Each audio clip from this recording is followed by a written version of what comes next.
شهيوات اسراء. اليوم غادي نقدموا لكم العسل ان شاء الله مع قريب رمضان، ويلا نصوبوا به الشباكيه، نصوبوا به بغيريرات.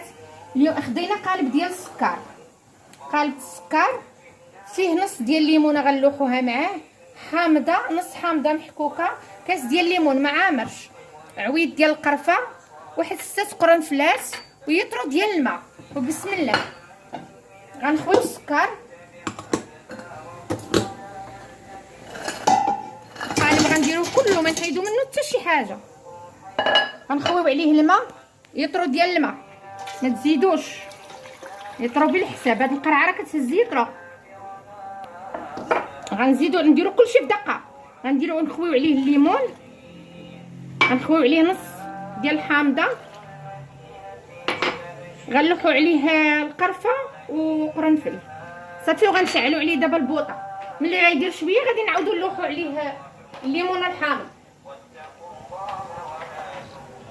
السلمن ديال الزنقه ما عرفتي اشنو باش نصاوب ديال الزنقه، وكنبقاو نخدمو بيدينا. حنا ما دايرينوش في الكوكوط، ديرونا في الطنجره، نديروه في الطنجره. ملي غادي يذوب داك السكر غنبقاو مره غنطلعو عليه، وغتبقاو معنا ان شاء الله حتى غنكملو. غتشوفوا الطريقه كيفاش.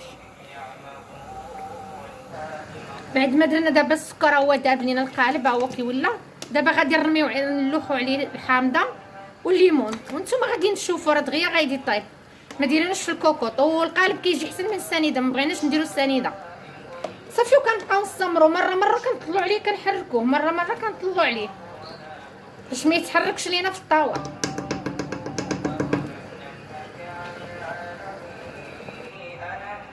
ها هو دابا كيفاش. دابا ما عندكم نتوما كتحركوا حتى كتحسوا به ثقال، تيثقال مزيان، عاد حيدوه. مازال قريب شويه تتبان لكم هاد الليمونه حمارت. واحد الليمونه لحنا هنا، نص ليمونه تبان لكم حمارت مزيان، وحيدوها. هو كيفاش كيطيب، مازال باقي شويه وغنحيدو. وانتوما معانا يا المشاهدين ديالنا، وديروا لنا واحد الجيم الله يجازيكم بخير، وسعونوا معانا، ومبروك عواشركم. الله يدخل عليكم هاد رمضان بالصحه والسلامه ان شاء الله، وتتمنوا كل ما تمنيتوا ان شاء الله. ها هو كيجي العسل ديالنا، ها هو كيفاش جا. مازال باقي، مازال ملي يبرد غيولي ثقيل، كيجي زوين صراحه. ديال الدار عرفتي كتجي فيه واحد نسمه الحامض، كيجي زوين. ديري لنا واحد الجيم الله يجازيكم بخير، ويلا بدينا تعاونوا معنا. الله يطول عمركم، وعواشركم مبروكه، وبسلام عليكم.